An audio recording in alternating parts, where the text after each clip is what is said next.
Welcome back. Today we're going to be talking about numerology.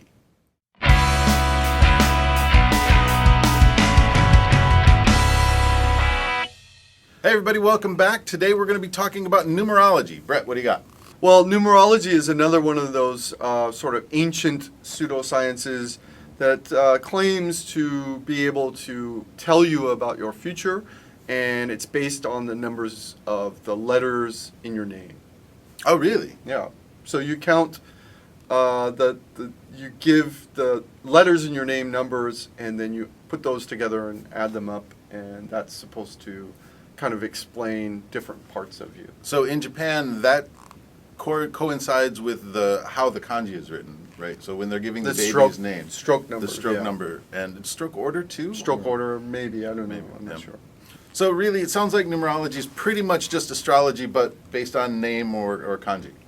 Yeah, numerology is really similar to astrology in the sense that whereas astrology depends on the alignment of planets and moons and different things like that, numerology is just based on numbers. And they also, numerologists claim that different scientists use it or have proven it, but they tend not to give any names of those scientists that supposedly have proven numerology works. Yeah, so the big picture for numerology and astrology both are that those things are not going to affect an individual's life. Sorry.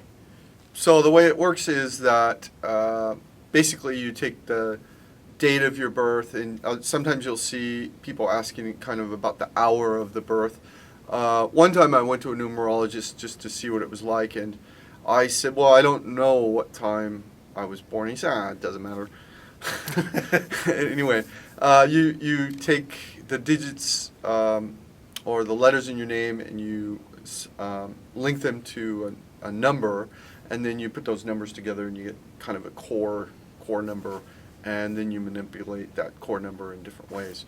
And it supposedly just tells kind of the future of your existence, or the pathways, or whether you're lucky or unlucky, or sometimes you go and you ask a specific question about what you should do, and the numerologist will look at your numbers and kind of give you an answer, help you out with the decision. Yeah, so this is one of those that's not as common in Japan, except for the decision to what kanji to name the babies. You won't find numerologists so much on the street, although there are a couple in Osaka that I've seen. Yep. So what other ways can this pertain to Japan? Well, in the last 3 years ago, there was a great earthquake and tsunami that affected Japan and still affects Japan and probably will for the next 30, 40, 50 years. And numerologists claim that that day is a significant day, and that a disaster, in retrospect, should have happened.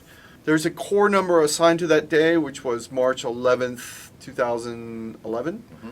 So what they assigned a core number to this date, which is 9. Mm-hmm. And 9 is the symbol of Uranus. And what they're saying is that Uranus was changing a zodiac sign. This is crazy talk, but changing the zodiac sign on one day, and that day was the same day as the disaster.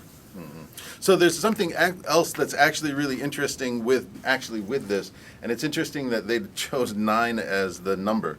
So in 9 in Japanese is how do you say it in Japanese? Ku.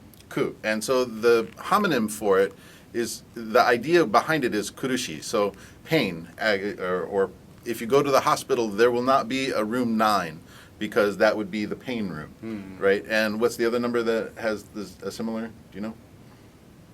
Yon, shi? Yeah. So yon, shi is another homonym for death. So there are some things that are built into Japanese because of the way the readings for the numbers are.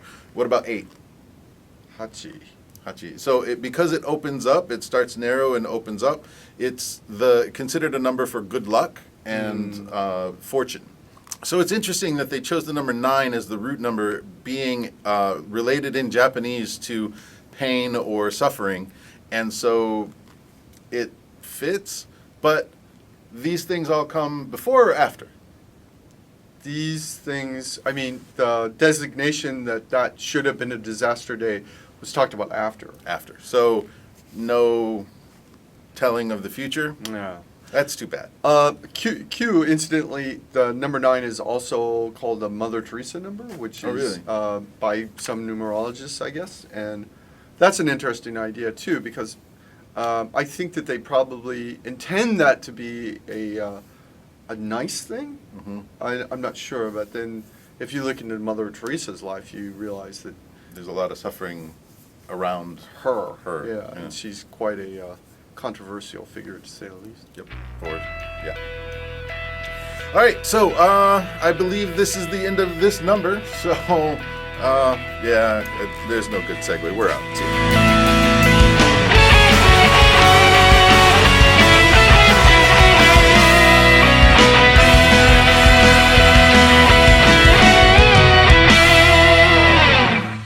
And that core number is 9, and 9 is symbolized by Uranus. I don't know how, but it is.